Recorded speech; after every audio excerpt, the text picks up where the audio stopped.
Hello, everyone. Thank you for being here. I really appreciate you taking the time out to go over assessments with me. I know in the previous video I said we were going to do social and cultural foundations, but I was like, I'm going to spice it up.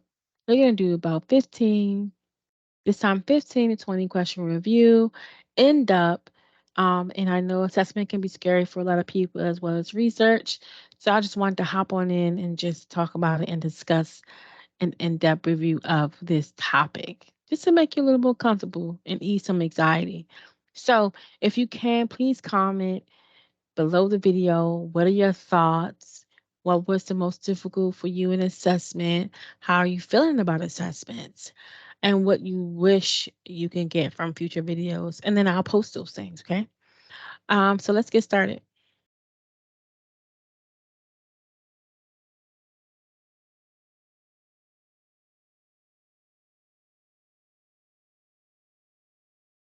Okay, first question. Assessment can be defined as A, the process of assessing or estimating attributes. B, testing, which is always performed in a group setting. C, testing, which is always performed on a single individual. D, a pencil and paper measurement of assessing attributes. Now, right away, you can take away two of these options, and it's going to be B and C. Why? Because it has the word always on there. Nothing in research is definite. Things are always changing. And keywords, as I'm saying always, but don't focus on that. But research is changing.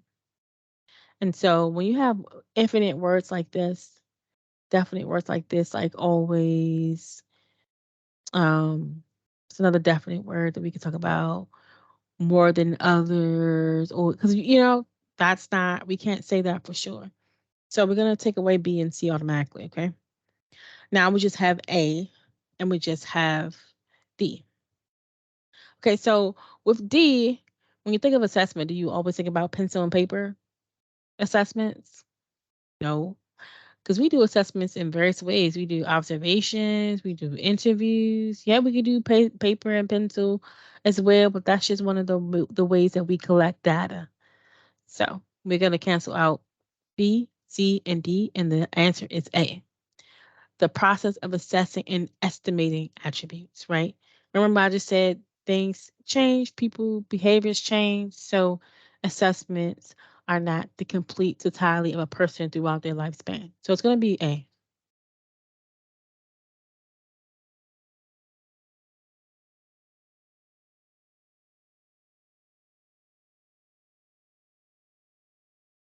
A test can be defined as a systematic method of measuring a sample of behavior.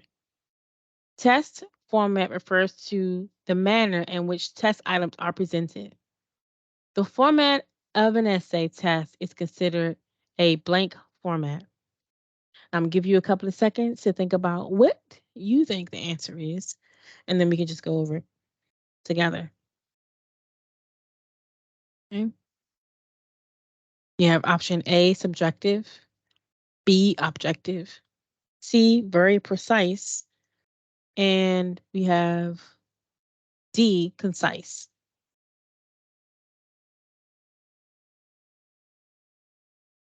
Now, if we're looking at D, concise, will the essay be concise? No, right? What about very precise? No, right? These are words that are definite, very. What does very even look like? How can we measure that? So then we're going to go to B, objective. Objective is not having any kind of input of your own personal value or beliefs within anything. So if I'm doing an essay format, most likely it's going to be subjective because I'm going to put my own spin on it. We're not talking about what kind of essay it would be, as far as the essay itself or the topic, but if we're doing an essay, we're going to be giving some kind of information about ourselves or about our viewpoints. It's about opinion, right? You're going to be giving some kind of opinion. So a subjective paradigm relies mainly on the scorer's opinion.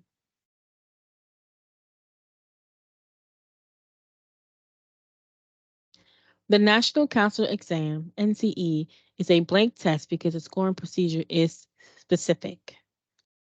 Now, when we're looking at this, do we think the NCE, considering that it's specific, will it be a subjective test? Are we taking this exam and looking at our own opinion of what we feel should be the right answer? No, right? Um, but at the same time, we're looking at our own opinion of what we think would be the right answer. Okay. And then we have objective. Objective, meaning that we don't have any kind of opinion about anything about any of the options for the test. And then C, projective. Are we projecting ourselves onto that test? Then you have D. Is it a subtest? Is it a test within a test? So I'm gonna give you a couple seconds to see which one you think is the right answer.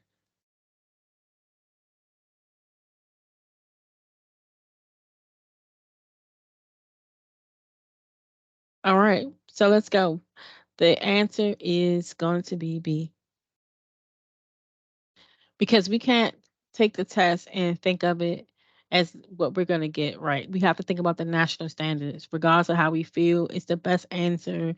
What we've learned, we have to think about that. What's the national answer? Okay.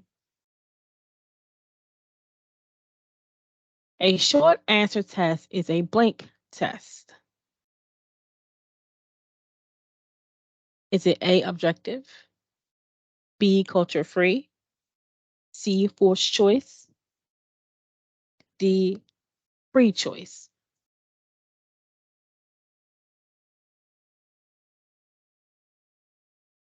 All right. So if we're looking at objective, we said objective is when you don't have any kind of opinion about anything. Then do we think a short answer is that? Could be, possibly. Do we think the short answer test is culture free? I mean, what kind of test is it? Do we even know what kind of test it entails? So we don't have that much information. So we can already scratch out B at this point. A forced choice. Now, if you don't know what a forced choice is, a forced choice are items that are known as recognition items.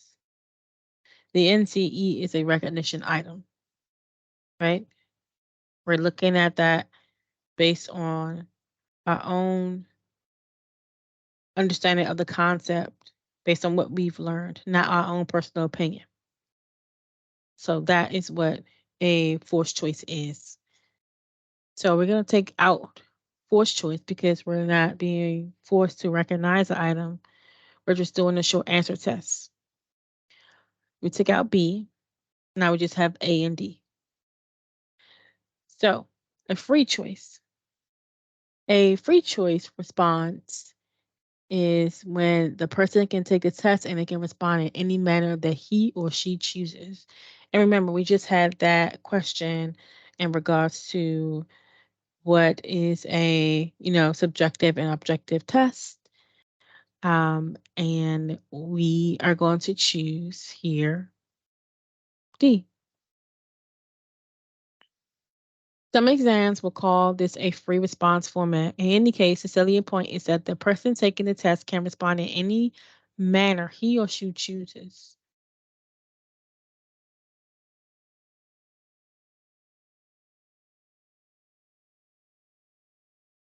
The NCE is a blank test. Okay. Is it a free choice? Are we allowed to respond in any manner that he or she chooses? Is it a forced choice where the item is known as recognition items? Is it C, a projective test where we project our own views and points? Or is it an intelligence test? All right. Give you time to answer. We're going to go with forced choice. Forced choice items are sometimes known as recognition items. Okay. The book itself that we're doing right now is forced choice recognition items.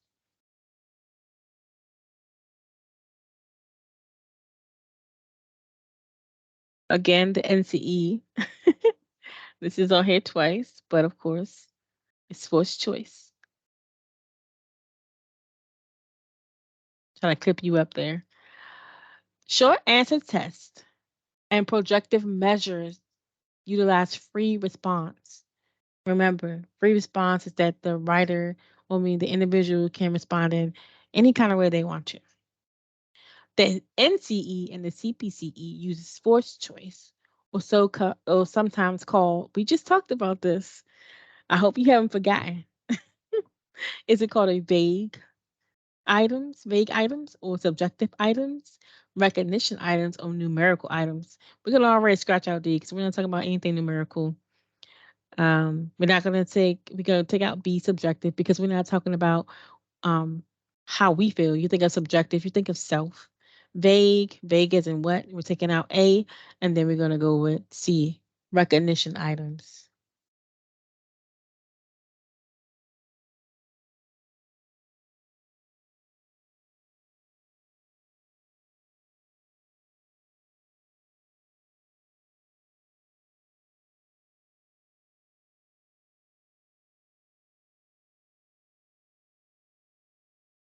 Okay.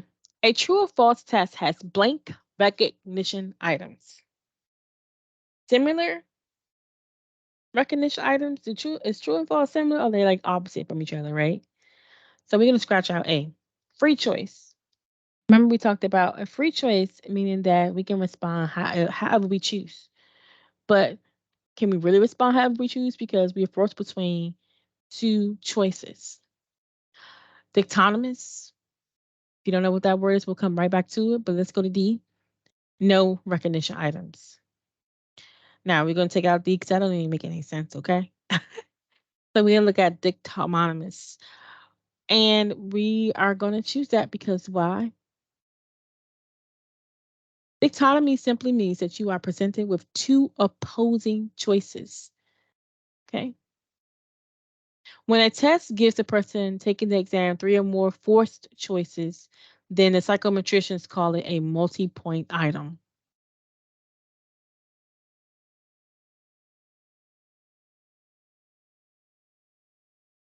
A test can be normative or ipsative. I always say this so weird. Ipsative. In the normative format. So if we're already looking at a normative format, we're thinking about the norm. The norm is what? The average, right? So if I have a class full of students and they all have independent scores, and then I tally that up by adding up all the numbers and dividing it by how many people took the test, then I will get my average score. Okay. So based on just that basic understanding, we can look at A, each item depends on the item before it. No. Now when you look at a norm in for example in a class, then you have B, each item depends on each item after it. No. It's not in any kind of ordinal order. Then you have C. The client must possess an IQ within the normal range. Well, what does the normal range look like? So we're going to already take out C. And then we're going to choose D. Each item is independent of all other items. Itsative measures compare traits within the same individual. They do not compare a person to another person who took the instrument. So you have normative, which is comparison, and you have itsative, which cannot be compared. A client who takes a normative test cannot be legitimately compared to others who have taken the test. B can legitimately be compared to others who have taken the test. Or C could not have taken an IQ test. Or D could not have taken a personality test. Remember, we just talked about the difference between iterative and normative. Iterative meaning that you cannot be compared to other people because you're taking a test over and over. Like, for example, you're taking your NCE exam, right? You're testing yourself. You're not comparing your scores to other people when you're taking the test. You could take the test over and over again. But if you want to get the average in that class of people who took, or the people who took the test around the same time, then you can get that, right? Then you have B, can legitimately be compared to others who have taken a test. So if I'm trying to find the norm of that class, like I mentioned before, then I'm going to be able to legitimately compare others who have taken a test. So let's just go through C and D. Could not have taken the IQ test. That doesn't even make sense here, right? D could not have taken a personality test. Doesn't make sense in this sample, right? In this example of question. So no, we're going to go with B.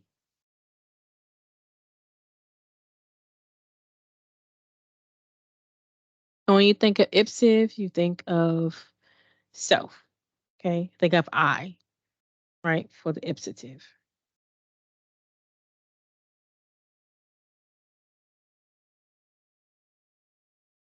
Okay. Moving right along.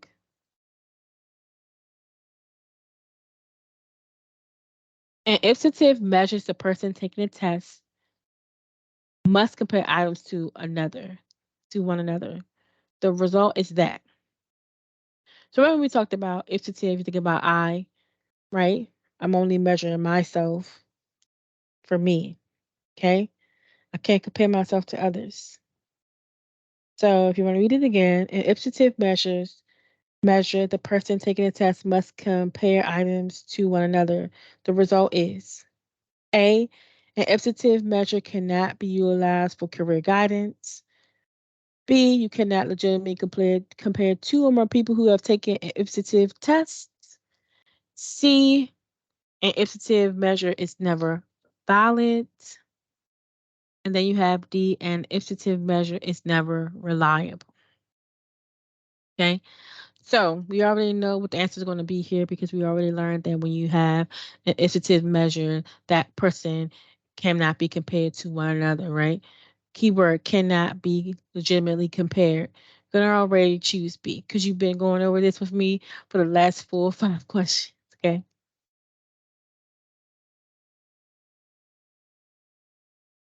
Tests are often classified as speed tests versus power tests.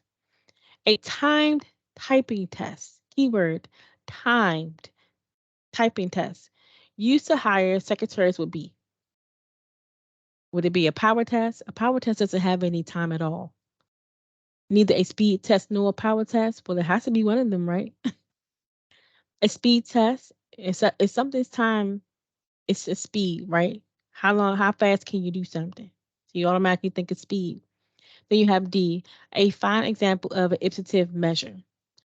No, we talked about ipsative, meaning that we cannot compare other people. So if I'm doing a typing test, I'm being compared to other people who are taking a typing test. So scratch out D. Scratch out A because a power test is that has no time limit. And take out B because it's eliminating both A and C. And then we're going to click on C, a speed test.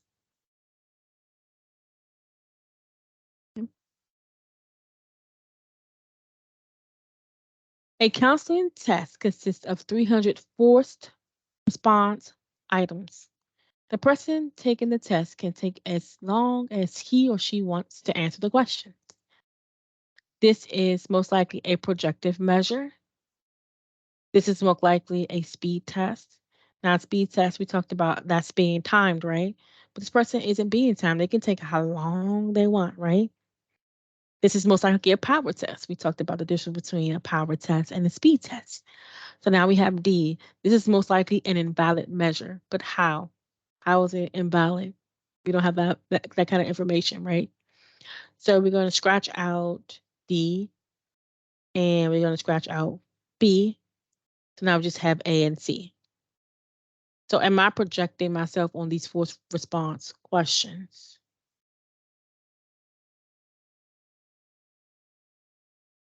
Remember, a forced choice items are known as recognition items.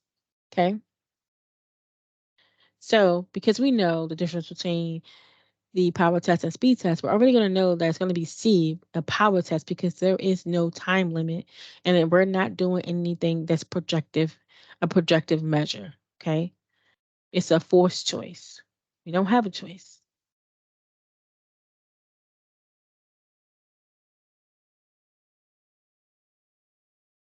Mhm. Hope you hang it in there.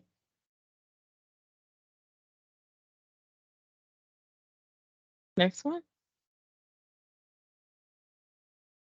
An achievement test measures maximum performance, while a personality test or interest inventory measures A, typical performance, B, minimum performance, C, unconscious traits, and D, self esteem by always relying on a Q sort design. Okay, so keyword here is achievement tests. We're looking at maximum performance. Okay, now if we're looking at A, we're looking at a typical performance. We're trying to figure out how might successful might this person be, right? Right. As far as their achievement, but like what can they do in the future? Okay. So then we're gonna go to B, a minimum performance.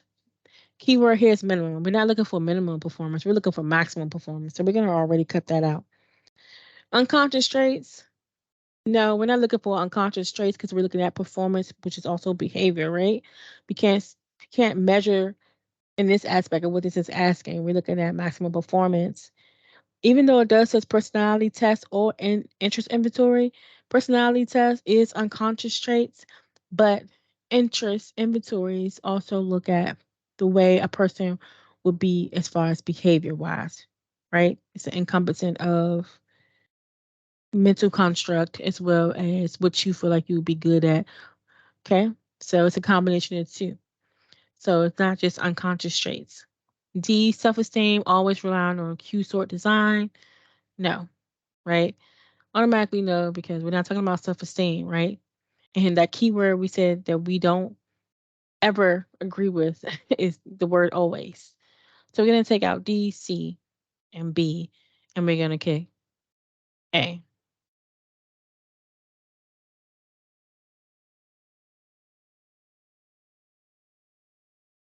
In a spiral test, A, the items get progressively easier.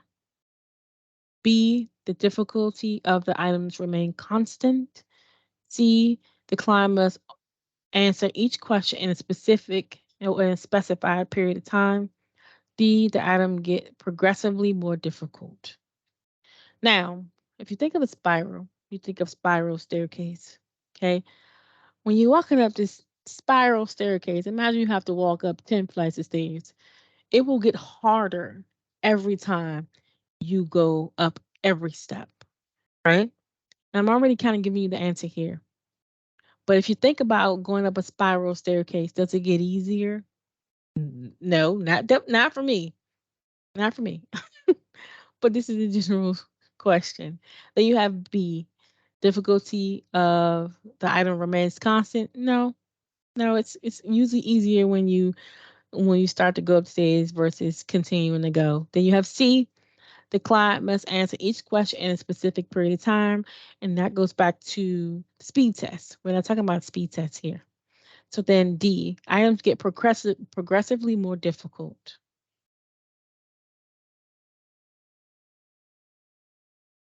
Right? A cynical test. In a cynical test, we have A, the items get progressively easier.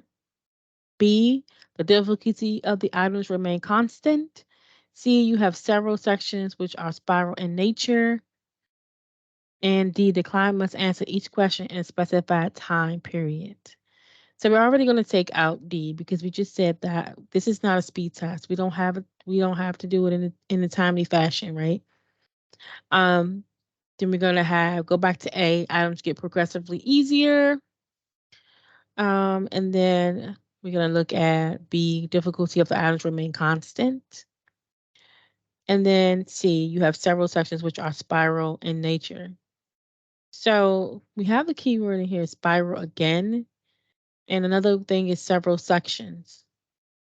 So this is just a keyword to know that what cynical is. So the answer is going to be C. You have several sections which are spiral in nature, and this just means that you have your questions go from easy ones to the most difficult ones in various sections of the test that you're taking. So you're just not going up one spiral staircase as it gets harder for one subject, right? You're going up a cynical uh, a staircase that stops on each floor. And each floor, and whatever your topic is, it gets more and more difficult on that floor. And then you go to the next one and does the same thing over and over again.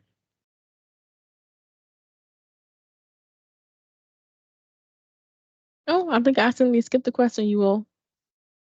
So we are on question 17. Oh, I guess it didn't skip. All right. So a test battery is considered a what? Horizontal test, B, a vertical test, C, a valid test, or D, a reliable test. Okay. So a horizontal test is pretty much a test that measures various factors such as math and science during the same testing procedure. So we just talked about a clinical test, how you're used, how the subjects get different based on the subjects that you're using, and they go from easy to hardest. And then for a horizontal test, you have specific areas that you are tested on, right? So you might just have like math or science, and you'll have it in that same kind of testing procedure, right? That same time you're taking the test. It might be mixed into each other. So then you have a vertical test, right? A vertical test will have versions for various age brackets or levels of education, right? So you might have the ways, and you also have different kind of intelligence tests. So for the ways, you have uh intelligence tests for preschools, you have intelligence tests for adults, and you have intelligence tests for children, right? The vertical test is going to adhere to different ages, and they'll be given different kinds of tests. A valid test, right? Um, what do you know about Billy? Okay.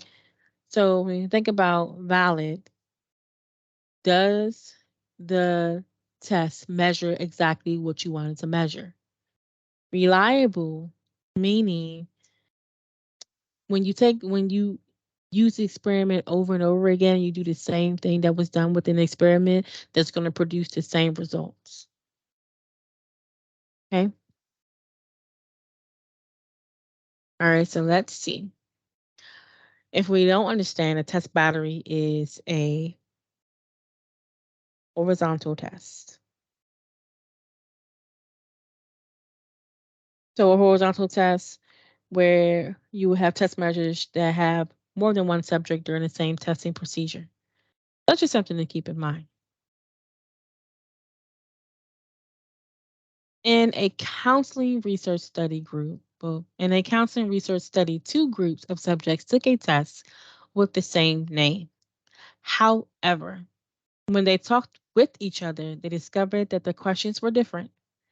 The researcher assured both groups that they were given the same test. How was this possible? Is it A, the researcher is not telling the truth? The groups could not have possibly taken the same test? Well, they could have taken the same test, right? There's no rule saying you can't take it around the same time. We have B, the test was horizontal. We don't know exactly what was in that test to make it horizontal. We don't know what subjects they used or if they just had one subject. So we could just rule out B.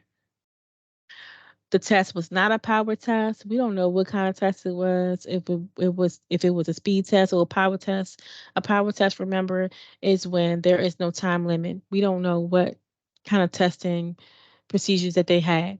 So we're going to scratch out C. Then D, the researcher gave parallel forms of the same test. So if the two participants or two group subjects realized they took the same test, right? Keyword, you see same test here, and then you see same test here. It's not gonna always be this clear when you're taking the NTE, but if you look at these keywords, you can see some similarities. So it's gonna be D, right? When a test has two versions or forms that are interchangeable, they are termed parallel forms or equivalent forms of that same test. Okay.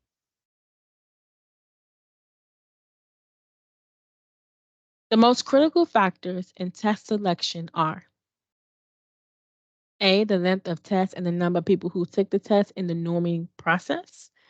B, horizontal versus vertical, validity versus reliability, and spiral versus cynical format. Okay. So the most critical, if we look at all of these options here, these are A is questionable, right? Because it's not the length of the test, right? Some tests are lengthy, some are not, but that doesn't determine the most critical factor in the test, right? In test selection. Horizontal versus vertical, right? We talked about that earlier. We're not quite sure if there is more than one subject in the testing selections or not, but that's not the most critical, right? Okay. Then we can go to validity versus reliability, right? Validity means that the validity refers to whether or not the test measure what it says it will measure, while reliability tells how consistent a test is when measuring an attribute, right?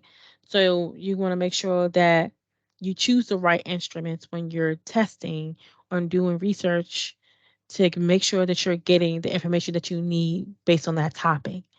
So we already know that this will be the most critical because we want to make sure our test is valid and reliable. Then we have D. It doesn't matter if it gets harder or easier, or if it gets harder or easier at different levels. That's not the most critical factor because without validity and reliability, you have nothing, right? You can't say your information is accurate. We're gonna go with C.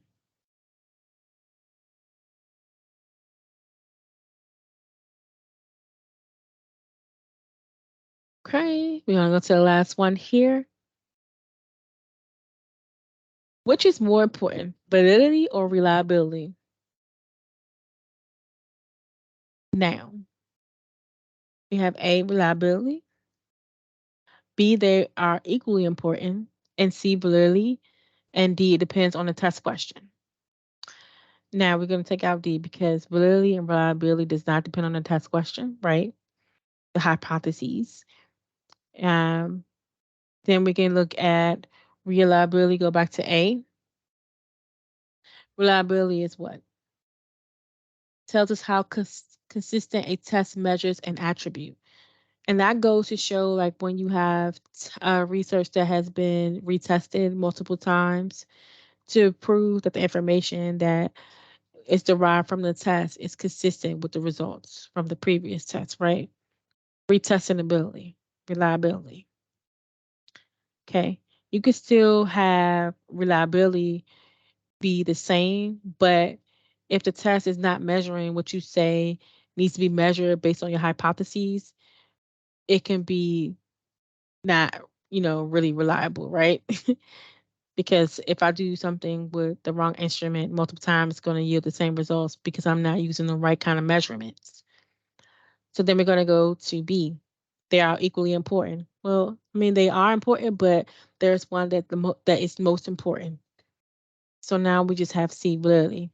So we are going to go with validity. Expert nearly always consider validity the number one factor in construction of a test.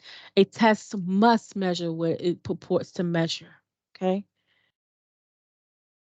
Or else we're out here just using the Beck pressure inventory to measure OCD, right? And we're using the wrong testing materials based on that, and then we're getting the wrong kind of information. Okay. All right, so we are done for tonight. I hope that this has been a helpful session.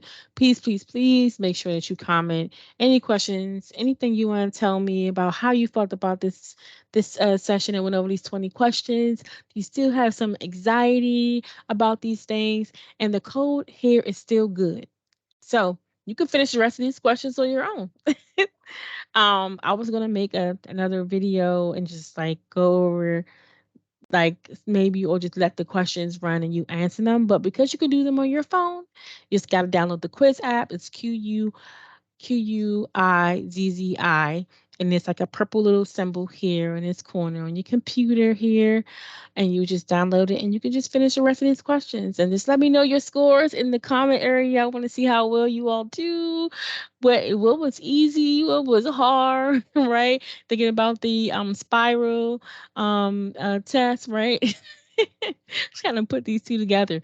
But thank you so much for being here. Make sure you like and subscribe. Hit the notifications. I'll be doing videos every week. So thank you again, and I'll see you next time.